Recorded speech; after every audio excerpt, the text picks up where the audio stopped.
Ladies and gentlemen, this is Captain speaking. Welcome aboard Flight 914. Please fasten your seatbelts, we will take off in 5 minutes. When we're at the cruising altitude, refreshments will be served to you. Our flight will take 37 years. I wish you a pleasant trip. What would you do if you went on vacation to another city and ended yourself in a completely different country? I suppose more daring types would welcome such a change of plans, but the most of us would be puzzled. Even the most daring adventurers, I'm sure, would raise an eyebrow if told they'd been flying for nearly half a century. Pan American Flight 914 flew from New York to Miami, Florida on July 2, 1955. It was a beautiful sunny day, and the 57 people on board were looking forward to visiting Florida's warm beaches and palm trees. The plane took off without issue, but it was nowhere to be found 3 hours later, when it should have arrived at the destination airport. There were no approaching planes on radar at the control tower in Miami, and no distress signals were received. When air traffic control contacted the New York tower, they received an odd response. Flight 914 had just vanished from radars in mid-flight. Everything pointed to the plane being lost. It had vanished from radars, and air traffic control couldn't communicate with the pilots via radio. The DC-4 vanished into thin air, leaving no sign of itself or the passengers aboard. An investigation was immediately launched. The plane's flight path brought it over a section of the Atlantic Ocean, and the only explanation for its disappearance seemed to be that it crashed somewhere along the way. Rescue crews were dispatched, and the Coast Guard scanned the waterways, but no one was found. There was not a single piece of the missing plane to be located. Investigators could only shrug their shoulders in disbelief. 61 individuals in a massive aircraft had just vanished. Eventually, despite the fact that the case was never truly solved, it was announced that the jet had crashed, killing everyone on board. No one could answer what had happened to Flight 914. At least until 37 years later, in Caracas, Venezuela, on September 9, 1992. Juan de la Corte, an air traffic controller at the Caracas airport, was having a typical day. Something strange happened. A new dot came on the radar seemingly out of nowhere. It was as if an airplane had appeared out of nowhere, or as if it had been hiding from radar and had suddenly decided to reveal itself. In any case, it was an unusual sight near a civil airport, and de la Corte double-checked the data multiple times, initially believing it was a mistake. But it wasn't. The readings were right, and he and his colleagues were soon able to witness it for themselves.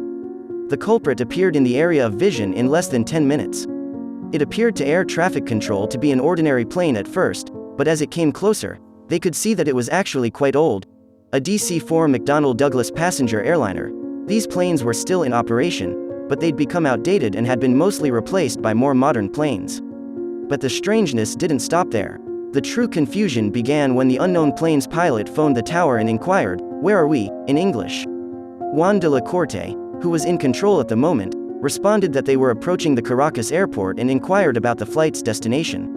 "We are Pan Am Flight 914, traveling from New York to Miami, Florida, with a crew of 4 and 57 passengers on board," the pilot said after a brief delay on the other end. This utterly caught the air traffic controllers off surprise. Why was a Pan American airplane flying 1,100 miles from its destination? And how did it get there in the first place? De la Corte was quick to ask the pilot a few more questions, and what he heard next astounded him. The pilot stated that his flight was due to arrive at 9:55 a.m. on July 2, 1955, at the Miami airport. Now was the moment for the tower to be silent. Air control approved the plane for landing before asking any further questions, so as not to raise tensions. De la Corte wasn't sure what to make of the pilot's statements. Perhaps he believed he'd gone nuts, but that didn't matter because people were on board the mysterious jet. He needed to make sure they landed safely. Ground forces were dispatched right away to help the plane and its passengers, and the plane landed safely. After a little moment of relaxation, Juan decided to ask a question that had been bothering him. "Are you aware that today is May 21, 1992? Another moment followed, and he realized he'd made a terrible mistake by saying that. The pilot's puzzled voice could be heard on the radio when the ground team approached the plane. "What are you talking about?" he asked.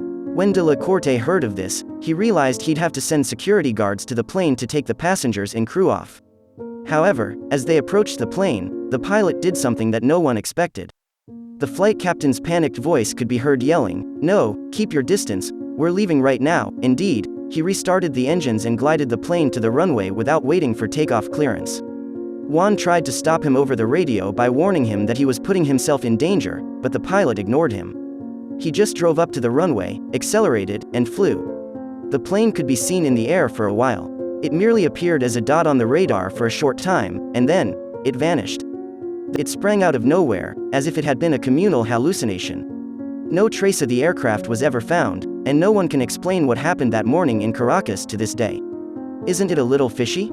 But, I must add, there is a lot of debate over the event's authenticity. Weekly World News, a tabloid, was the first to cover this tale in 1985, and yes, I just stated 1985 7 years before the most popular version. Later, the same newspaper rehashed the story twice again, adding fresh details and setting the year 1992 as the first appearance of a time-traveling aircraft in the future. Juan de la Corte, a Caracas air traffic controller, was also depicted differently than in 1985. As a result, the story was widely dismissed as a hoax, and it became something of an urban legend. The legend, however, continues on, and numerous sources recount it in their own unique way. A small pocket calendar that was left on the Caracas airport runway when the infamous plane took off keeps surfacing up on the internet, piquing the interest of paranormal aficionados. Who knows, maybe it's simply a tall tale, an urban legend, or it may be a massive cover-up to keep time travel from being discovered. We'll never know, I guess. What are your thoughts on the matter? Is it true that Flight 914 has been lost in time for 37 years, or is it all a hoax? Please let me know in the comments. Give this video a thumbs up and share it with a friend if you learned something new today.